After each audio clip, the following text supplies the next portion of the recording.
What's up, Weebs around the world?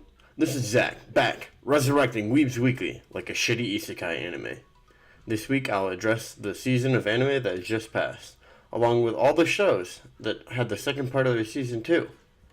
Every season of anime, there are more and more shows being released, and with each season, people seem to watch more of the shows. So to help those out who have a hard time choosing new shows, I've went through and watched nearly every decently rated show from this winter season. And let's just say, it was fucking hard. I had followed constantly ongoing shows before. I've binged shows in single sittings, yet this was the most difficult watching task I've done. But I enjoyed so many of the shows that I would never have seen. So in hopes of helping you find at least one show to add to your list, I'm going to describe them for you.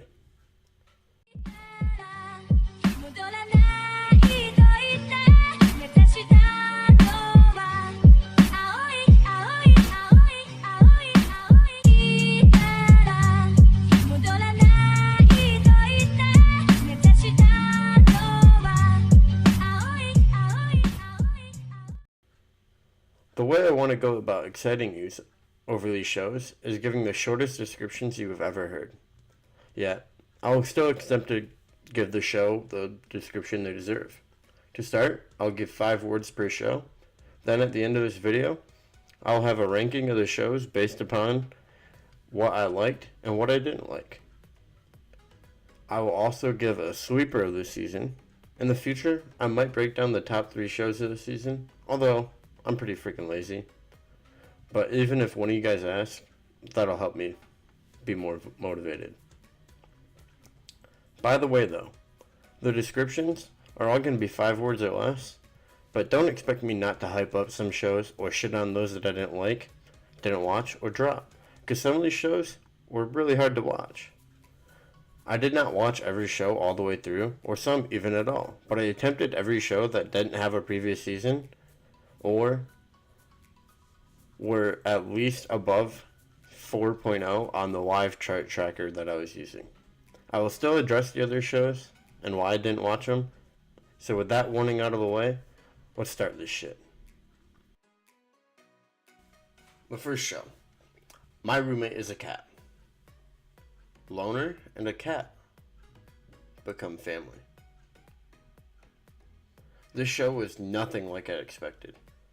The unique style of the story being told from switching point of views was something I haven't seen in anime. But if you like cats, or just pets in general, this show is a watch for you. Kakegurui. That anime Elon Musk watches. To be honest, I didn't manage to keep up with this show. I had to drop it. It wasn't because it wasn't good. I was just late to picking up and couldn't finish it in time. So, I don't want to describe it without seeing the full season. However, if Elon-chan enjoys it, you will too. Real Girl. Teenage love and cringy otakus. This show had a second season in a sense, as the episodes airing this season were a continuation of the previously aired episodes, yet it only totals to 24 episodes.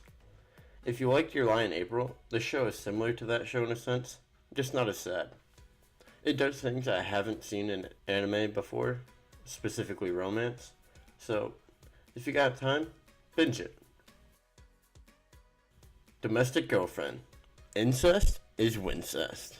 No chroma. Shout out to Giguk, as he did a breakdown of the show and explained to me why I subconsciously enjoyed it so much. So, I know he is much bigger than me, but go give his video a watch. End row. Gag show. With Wally Adventures. This was that one show of the season that was so dumb and cringy that you could tell it was doing it on purpose. So what, this show was meant for kids probably, but it did gag and overpowered characters so well. Magical Girl Spec Ops Asuka. Magic Girls versus Stuffed Animals. Surprisingly, this show had amazing fights, and it was unexpectedly dark. Though, it wasn't very good at dialogue, and I often found myself only paying deep attention to the fights. So if you just want to see cool things happen, watch this show. If not, don't fucking waste your time. The quintessential quintuplets. Itsuki, Ichika, Miko, Nino, and Yotsuba. This anime is full of wit, comedy, and connections. If you need a lighthearted show about family and making friends, this show is perfect for you. However, if not, you still enjoy it due to the comedy and the romance contained in the show. Now for a rapid fire round of shows that were dropped or never started. I will not describe them, but I will list them and address some of the more popular ones. Haven't seen the past seasons. I do plan on catching up. Haven't seen the past seasons. This one was dropped. Dropped. Shit rating. I didn't see the first season. Shit rating. Another shit rating. Let me guess. Shit rating. Behind and didn't catch up. Also behind and didn't catch up. I kind of just forgot about this show. Any other show I didn't list was either shit or I just didn't hear about it. So, tell me about them, and I'll watch them, maybe even break them down. And now, for the shows I think everybody was waiting for. The Rise of the Shield Hero. Another isekai, but with furries. All jokes aside, Shield Hero is another edgy isekai, yet is also lighthearted and happy at times. This show is balanced and shows a realistic depiction of how somebody should feel in an isekai setting. But yes, it does have furries. Not only furries, but the internet's new favorite furry in Ralph Talia. Kaguya-sama, Love is War. Teenage Mind's depiction of love. This show is a comedy show of the season in my opinion. The wit and cringe comedy are done so well, and each character is unique. This show is more than just a show about love. It does love very well though. SAO, Alicization. Sword art with less edge. This season of SAO, I'm going to include it as it's ending in line with the winter season. It was not nearly the best show of the season, but it fixed many of the problems of SAO and addresses what SAO does well. Fights and bridging reality and virtual reality to a point where there is nearly no difference, leaving us with SAO's best season yet. Mob Psycho 100. Espers, Friends, Fights, and Development. I will not dare try to say everything about this show in only 5 words, as it would be impossible to do it justice.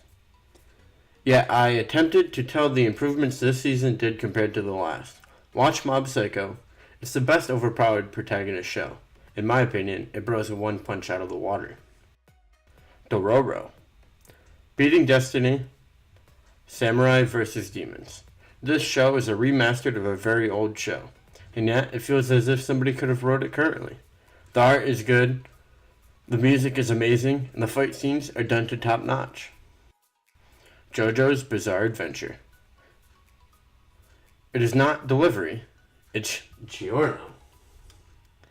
JoJo is being JoJo. They're on their shit currently. The cast of the season is much bigger than the previous, but it's still done very well. If you haven't watched JoJo's, I feel bad for you. This part is up there with the best arcs of JoJo. That time I got reincarnated as a slime. Best isekai, Rimuru is God. That time I got reincarnated as a slime has rekindled my attraction for isekai anime. I know it started in the fall, but it's ending with the winter, and I just wanted an excuse to talk about the slime show. So watch Slime, bitch. And lastly, The Promised Neverland. Kids being fed mad lies. The show with more hype than any other going into the season, and it banged. With characters that show emotion so well, connect to the others, and pull you in, this show does characterization amazingly. Yet, that's not the best part of the show. The unexpected things make this show the hit that it is. So watch it, cry a little, yell a little, and tell me what you think. The shows of this season had everything from bangers to trash, from comedic gold to tearjerkers. Yet I hope some of the shows fit your taste as much as they did mine. Now for what many of you probably want to hear. How do I rank these shows? This will exclude the ones I dropped and didn't pick up, as it would be unfair to them to rank them compared to ones that I'd seen the whole season. Now the rankings from least favorite to most. Enduro is in last. followed by Magical Girl Spec Ops Asuka. Kakaguri is after that. SAO Alicization. Then Real Girl. Then Kaguya-sama Love is War. Just past that is Domestic Girlfriend. My Roommate is a Cat is after that. The Rise of Shield Hero follows that. Then, for the last one before the top 5, it's Quintessential Quintuplets. The top 5. 5. The Promised Neverland. 4. JoJo's. 3. That Time I Got Reincarnated as a Slime. 2. Mob Psycho. And 1. Dororo. These rankings are mine currently, without rewatching any shows, and it's only my opinion. The ranking took into account my enjoyment, how well the shows looked, and how well the characters were developed. If you want me to go into detail on any shows of what I liked, what needs to improve on, or anything else, just comment down below. But to end this video on a recommendation, the sweeper of the season would have to be the Quintessential Quintuplets. This show is underrated in my opinion, as it does character development so well through the connections between the 5 sisters and that of Futaro. This show has the best girl of the season, and there's 5 of them. If you aren't afraid to try a show outside the core popular set, try this one. And that's all this week from Weebs Weekly. Yoink!